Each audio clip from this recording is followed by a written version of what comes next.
नमस्कार जय Jagannath cook with रश्मि रे आपण मानकु बहुत बहुत स्वागत। आज मु आपण मानक पई नै आछि पश्चिम ओडिशा फेमस बड़ी फुलार रेसिपी। जदि वीडियोटी आपण मानकु पसंद आसे ताहले प्लीज वीडियोटी को लाइक शेयर एंड सब्सक्राइब करिया को भूलंतुनी। आ पाखरे थिबा बेल आइकन को क्लिक कर दियंतु जहा द्वारा मोर नुआ नुआ वीडियो रो नोटिफिकेशन आपनक पाखरे प्रथमे पहुंचीबो। जदि पार्टी को रुचि लागुची ताहले भी ए रेसिपीटी आपण मानकु बहुत पसंद आसीबो। चलतु ताहले रेसिपी स्टार्ट करिए। फास्ट देखंतु एटी मु गुटे कढ़ाई रे प्रथमे हमें बॉडी को भाजी नबा, किंतु एटी मु तेल दउनी काहे ना प्रथमे जदि हमें तेल दे दबा ना बॉडी रे बहुत तेल माने पी जाए, माने बहुत तेल लागे। तेनु मु एटी प्रथमे बॉडी को हल्का लाल कलर आसिया पर्यंत एटी भाजी नउची। देखंतु एटी किछि समय परे बॉडी एई भलिया टिके भाजी हे आसलानी। एबे एथिरे हमें तेल दबा। ए रेसिपी रे हमें सोरिष तेल रे व्यवहार करिबा, तेनु मु एठी पाखा पाखे गुटे चामच सोरिष तेल को देई बॉडी भलो भाबरे एठी आउ टिके भाजी नउची, जेमति बॉडी पूरा भलो भाबरे लाली हे जिवो। एठी देखंतु बॉडी एठी पूरा भलो भाबरे हे गलानी।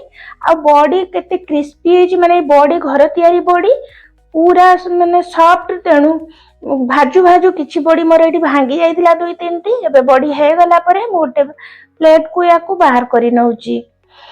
सेम कढ़ाई रे हमें दे दबा गोटे चामच सोरिष तेल। तेल गरम हला परे सेथिरे प्रथमे दे दबा हमें हाफ चामच जीरा। जीरा को टिके फुटिया पई छाडी दबा। एठी देखंतु जीरा फुटी आसलानी। एबे एथिरे दे दबा गोटे बड़ साइज रो प्याज। प्याज को एम्ति मुटिए लंबा लंबा करके स्लाइस करि नेछि। एबे हमें प्याज को टिके भाजी नबा, माने एठी प्याज को बेसी लाली करके भाजीबा दरकार नै। बास ए भलिया कलर टिके चेंज हे गले, माने हल्का लाली कलर आसीले एबे एथिरे हम दे दवा टमाटो। एठी मु देखंतु तीनोटी पाचिला टमाटो नै जी पूरा लाली कलर देखि कि नेबे, माने पूरा भलो भाबरे पाची थिवो। एबे मैं टमाटो को टिके गुळेई नेले। आपण जदि बडा टमाटो नेबे ताले दुईटी टमाटो नेले भी हबो। एबे हम एथिरे स्वाद अनुसार लूण दबा। आउ एठी हाफ चामच हळदी गुंड दे याको गुळेई नबा। देखंतु एठी मु ए टमाटो को आउ गोटे 2 मिनिट ए भलिया भाजी नेली। एबे हमें याको कवर करके छाडी दबा 3 रु 4 मिनिट पर्यंत, जेमति टमाटो पूरा भलो भाबरे सिझी जिवो, माने सॉफ्ट हे जिवो। ए देखंतु 3-4 मिनिट परे मु ए कवर बाहर कर दउची। आ ए टमाटो देखंतु पूरा सॉफ्ट हे जाईची, माने पूरा परफेक्टली ए टमाटो सिझी जाईची। काई ना पाचिला टमाटो नै जे हमें, तेनु ये बहुत जल्दी सिझी जाय थाए। ए टमाटो को टिके चकटी नबा। देखो ये टमाटो को मुझे सब भल भाव चकटी नेली। एबे एथिरे हमें ग्रेवी पई पानी दबा। मुझे 2 बड़ ग्लास पानी देइची, पाखापाखि 600 ml पाखापाखि पानी हबो। प्रथमे हमें पानी सहित टमाटो मसला को टिके गुळेई नबा एठी। एबे हमें एई पानी को कवर करि नबा आ पूरा फुटिया पई छाडी दबा 2-3 मिनिट पर्यंत। एठी 2-3 मिनिट परे देखो मु हाई फ्लेम रे फुटिया पई छाडी थिली। 2-3 मिनिट परे कवर बाहर करके चेक करि नबा, पानी टिके कमी आसिलानी। एबे एथिरे हमें देई दबा भजा बड़ी। तेनु भजा बड़ी को ए जगह रे देई याकू टिके गुळेई नबा। आ याकू हमें कवर करके छाडी दबा 2 रु 3 मिनिट पर्यंत, जेमति बड़ी सिझी जिवो। आ बड़ी जते बेले दउचंती सेते बेले आंबुलो भी खंडे देबे। मु एठी आंबुलो दबा पई भूली जाइतिली, परे लास्ट रे आंबुलो देइतिली। तेनु आपण माने बड़ी सहित आंबुलो देबे।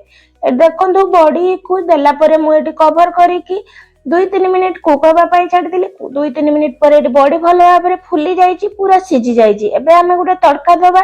तनु गुटे तड़का पैन रे 2 चामच सोरिष तेल, हाफ चामच पंचफुटन, एठी 6-7 कला रसुण छेचा दबा, 2टी सुखिला लंका, 2टी कंचा लंका को फाळ करके दबा। किछि भृसंगा पत्र देई याको किछि समय भाजी नबा। एडी हमर ए तड़का बाई छुंक रेडी हे गला। ए तड़का को हमें तरकारी रे देई दबा। आ संगे संगे याकू कवर करि दबा 1 मिनिट पर्यंत, जेमति यार छुंक पूरा भितरे भलो भाबरे मिसि जिवो। ए देखंतु 1 मिनिट पर कवर बाहर करके मु एमति टिके गुळेई नेली। एडी हमर रेडी हे गला, किंतु मु एडी आंबुलो दबा पई जो भूली जाइतिली बड़ी सहित मु एडी आंबुलो दउची। आ आंबुलो को टिके भलो भाबरे सिझिया पई मु 1 रु 2 मिनिट आ कवर करके एडी कुक होबा पई छाडी देइतिली, किंतु आपण को ए सब करिवा दरकार नै। एबे 2 मिनिट परे एबिट कवर चेंज बाहर कर देली। आ एडी देखंतु ग्रेवी टा हमर एई भलिया टिके पतला रखिची। आ बॉडी देखंतु पूरा भलो भाबरे सिझिची। आमे जो घर तयारी बॉडी देइचे, जहा कि ए रेसिपी रे बहुत बढ़िया टेस्ट लागिवो। जदि मार्केट रे बड़ी नौचंदी ताले ताकू टिके सिजिया पारे अधिक टाइम हमर पश्चिम ओडिसा फेमस बड़ी फुला आपण माने थरे याकू निश्चित बनांतु मु तो याकू प्रथम थर बनैली किंतु एते टेस्टी लागबो मु बिल्कुल भी भाबी नथिली आ ए जो गरम दिन रे एमिति जदि बड़ी फुला मिली जिवो खट्टा खट्टा ना पूरा दिनटा बहुत भल लागियो माने भात सहित आ साइड आइटम किछि भी दरकार पड़ियोनी तेणु प्लीज थरे याकू एई भलिया बनांतु आ केमिति लागला प्लीज कमेंट सेक्शन रे निहाती जणैबे आशा करूची आज मोर ए वीडियो टी आपण मानकु बहुत पसंद आसीथियो रहूची नमस्कार।